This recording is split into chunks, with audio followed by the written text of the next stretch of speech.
Good morning friends. তো তোমরা দেখছো WP motivation YouTube channel. WP motivation YouTube চ্যানেলের পক্ষ থেকে প্রত্যেককে স্বাগত জানাই বন্ধুরা।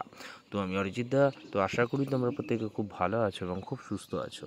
তো আজকে তো অনেক বিষয়ে ভিডিও করতে চলেছি। ইতিমধ্যে তোমরা টাইটেল এবং থাম্বনেল দেখেই অবগত হয়ে গেছো তোমাদের কী বিষয়ে আজকে ভিডিও করতে চলেছি। তো আজকে যে রিক্রুটমেন্টটা নিয়ে কথা বলতে চলেছি, পাবলিক সার্ভিস কমিশন বোর্ডের অধীনস্থ এটি গুরুত্বপূর্ণ রিক্রুটমেন্ট, সেটি হচ্ছে ইন্ডাস্ট্রিয়াল ডেভেলপমেন্ট অফিসার অর্থাৎ আইডিও। এটা নিয়ে অনেকে জানতে চায়, অনেকে কমেন্ট করে।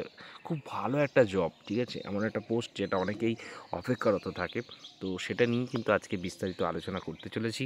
চ্যানেল যদি নতুন হয়ে দেখো, চ্যানেলটিকে সাবস্ক্রাইব করে রেখে পাশে বেল আইকনটাকে প্রেস করে রাখতে ভুল করো না, এবং অবশ্যই নোটিফিকেশনটিকে অল করে রেখো, যাতে নিত্য নতুন চাকরির আপডেট যেগুলি প্রোভাইড করি সেগুলি যাতে সবার আগে পেতে চাও। অবশ্যই চ্যানেলটির সাথে যুক্ত থাকতে বন্ধুরা ভুল করো না, এবং অবশ্যই যদি ভিডিওটি সত্যি খুব ভালো লেগে থাকে একটা করে লাইক করে দিও, এবং ভিডিওটি বেশি বেশি করে তোমাদের যত গ্রুপ রয়েছে সেই গ্রুপে শেয়ার করবে, যাতে সবার কাছে খবরটি পৌঁছে যায়। তো পাবলিক সার্ভিস কমিশন আমি রয়েছি বর্তমানে অফিসিয়াল ওয়েবসাইটে। তো এখানে যে গুরুত্বপূর্ণ রিক্রুটমেন্ট অর্থাৎ আইডিও অর্থাৎ ইন্ডাস্ট্রিয়াল ডেভেলপমেন্ট অফিসার, এই গুরুত্বপূর্ণ পোস্টের কিন্তু বিজ্ঞপ্তি এবছরে আসছে। কবে আসছে? আফটার ইলেকশন, আগস্ট মাসের থার্ড উইকে তোমাদের কিন্তু এটার টেন্টেটিভ তোমাদের কিন্তু নোটিফিকেশনটি আসতে চলেছে।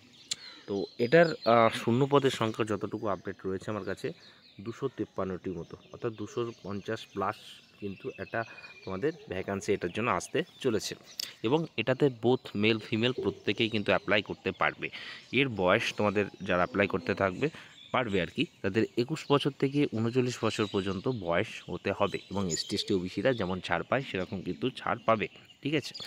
এটার তোমাদের মানে রিক্রুটমেন্ট প্রসেস খুব সুন্দর একটা হয়। তোমাদের কিন্তু 100 নম্বরে কিন্তু পরীক্ষা থাকে, ঠিক আছে, রিটেন টেস্ট থাকে। সেখানে কিন্তু তোমাদের আর্থমেটিক থাকে 25 নম্বর, যেটা কিন্তু মাধ্যমিক লেভেলের হয়। আর জানো তোমাদের বাকি যে 75 নম্বর সেটা কিন্তু জেনারেল স্টাডিজ এবং ইন্ডাস্ট্রিয়াল সেন্স পোটেন্সিয়াল থেকে কিন্তু তোমাদের প্রশ্ন আসে, ঠিক আছে। আর তারপরেই কিন্তু তোমাদের ইন্টারভিউ কিন্তু হয়, তারপরে কিন্তু ফাইনাল মেরিট লিস্ট প্রকাশিত হয়। তো খুব ভালো একটা পোস্ট, যারা অনেক অপেক্ষারত রয়েছে তাদেরকে বলছি তোমরা নিজে থেকে প্রিপারেশনটা সেই মতো চালিয়ে নিয়ে যাও। খুব শীঘ্রই তোমাদের কিন্তু এটা নোটিফিকেশান আসছে। তার আগেও পিএসসির আরও দুটো নোটিফিকেশান আসবে, সেটা নিয়েও কিন্তু আমি অলরেডি ভিডিও তোমাদের প্রোভাইড করে দিয়েছি। তো প্রত্যেকে যদি ভিডিওটা সত্যি খুব ভালো লেগে থাকে একটা করে লাইক করে দিও।